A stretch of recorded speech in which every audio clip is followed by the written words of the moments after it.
आप देख रहे हैं इंडिया न्यूज़। इस वक्त मैं जंतर मंतर पहुंच चुकी हूँ। मेरे पीछे आप देख सकते हो कि जितेंद्र पाल मेहवाल ने एक मूंछ रखी थी। मूंछ की वजह जैसे कहा जाता है अंधेर नगरी चौपट राजा कि एक इंसान ने मूंछ रखी और मूंछ रखने के चक्कर में उसको जान से मार दिया। यहाँ पे काफ़ी लोग मौजूद हैं और विरोध प्रदर्शन भी कर रहे हैं जिन्होंने नेतृत्व किया है। उनसे हम बात करते हैं कि किस यहाँ पे क्यों बैठे हो परिचित हैं। मेरा नाम वीरेंद्र कुमार बौद्ध है। महाकनिष्क बुद्ध विहार कल्याण समिति के बैनर तले ये आज विरोध प्रदर्शन है हमारा और मैं महासचिव हूँ। सर क्या मतलब क्यों विरोध कर रहे हो, किस चीज़ के लिए विरोध प्रदर्शन है? यहाँ पे जो जितेंद्र पाल मेघवाल हैं जो राजस्थान से हैं, पाली ज़िले से हैं, उनकी निर्मम हत्या कर दी कुछ जातिवादी सोच के लोगों ने। क्यों?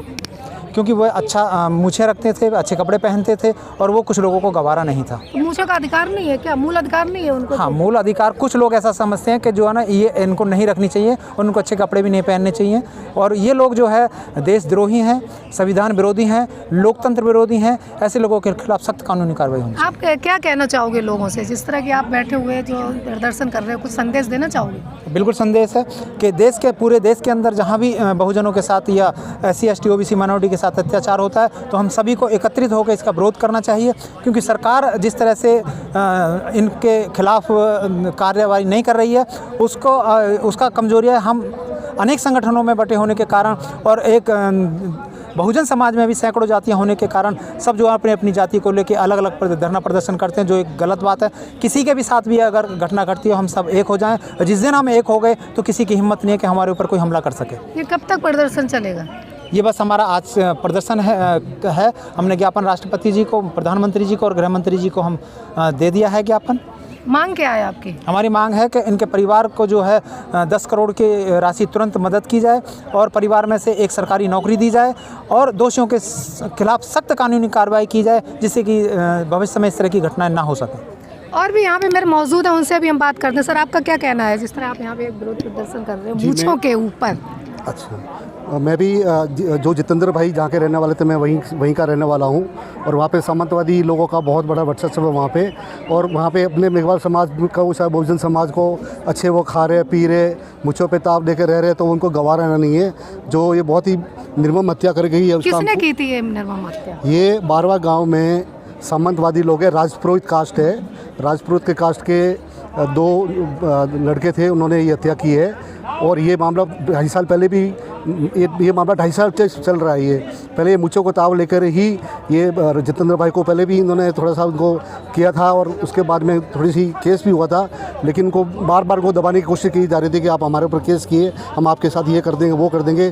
जितेंद्र भाई डटा रहा बिल्कुल और बिल्कुल उन्होंने पैर पीछे नहीं लिए और उसका बदला लेने के लिए उन्होंने एक एकांत जगह पे उन पर चाकू से वार करके हत्या कर दी। इंसान तो मूल अधिकार में जी नहीं पाएगा अगर आज तो कई लोगों ने मुझे रखा रखी है तो क्या ये लोग हर लोगों को मार देंगे क्या?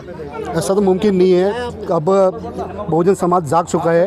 अब मुझे रखे जो रखे, अब बहुजन समाज बिल्कुल पीछे नहीं रहने वाला है और हम सब एक मिलकर एक साथ रहेंगे तो ऐसा कुछ वो होने वाला नहीं है। फिर अभी आपने सुना जिस तरह हमने बात की, इनकी एक मांग है कि इन बच्चे को नौकरी दी जाए और क्या नाम है सज़ा दी जाए जिसने उनकी हत्या की है। और भी लोग यहाँ पे मौजूद हैं, उनसे भी बात करते हैं। मैडम आप यहाँ क्यों आए हुए हो?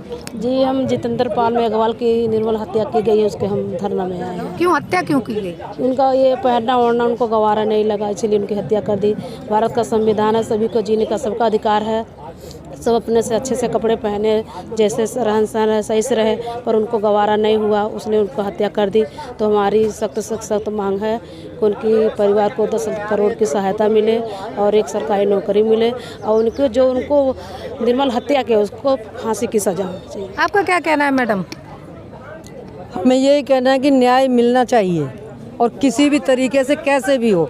हम लोग जब तक न्याय नहीं मिलेगा हम पीछे हटने वाले नहीं। क्या बात थी जो उनकी जैसे मूछें रखते हैं तो क्या गुनाह करते हैं? कोई भी इंसान अच्छे कपड़े पहनता है, मूछें रखता, अच्छा खाता तो क्या गुनाह करता है? मनुवादी लोग जीने नहीं देते हैं। मनुवादी लोग कहते हैं कि ये ऐसा रहते क्यों है, ये हमारे गुलाम रहे। हम नहीं, हम बाबा साहब ने जब हमें वो अधिकार दिया, संविधान में सभी को अधिकार मिला है, तो हम पीछे क्यों रहें? लेकिन उनको ये चीज़ गवारा नहीं है। वो कहते मूछें मत रखो, घोड़ी पे मत चढ़ो, अच्छा मत खाओ, अच्छा मत पहनो, हमारी गुलामी करो। और वो अगर कौन कहते हैं? शौरन लोग कहते हैं, मनुवाद लोग कहता है। अब मान ले आप भी हैं हम भी हैं, एक ही हैं, लेकिन इसमें भाई बुराई क्यों होती है? लेकिन ये लोग नहीं मानते। लेकिन उनको तंग किया, परेशान किया और फिर उसको घेर कर चक्कुओं से गोद दिया। 15 मार्च को, तो ऐसा होना नहीं चाहिए कभी। अगर मनुवादी ऐसा करेगा और फिर वो वोट के टाइम तो ये एक हो जाते हैं, आओ जी, और फिर जब वो अगर पहनता है खाता है तो उसके साथ ऐसा क्यों? भाई वो भी इंसान है, आप भी इंसान हो। और जब से ये, मुझे तो ऐसा लगता नहीं है कि शायद कि ये कोई भलाई हो सके, मुझे तो मालूम नहीं है। और बाकी जब से मोदी सरकार आई है, जब से तो मैंने ज़्यादा ही देखा है ऐसा हाल कि भाई जहाँ देखो कहीं बेटियों का है तो कहीं लड़कों का है तो कहीं औरतों का है तो कहीं पुरुषों का है, कोई ऐसी जगह नहीं बची जहाँ गलत काम नहीं। आपने देखा कि जिस तरह उन्होंने कहा मनवादी लोग अधिकार नहीं देते हैं कि मूछें रखा सके, ये कर सके। और आप देखते रहिए एम इंडिया न्यूज़ में अपडेट आए दिन देखते रहिए एम इंडिया न्यूज़ में। मैं आपका स्वागत है एम इंडिया न्यूज़ में। जय हिंद, जय भारत।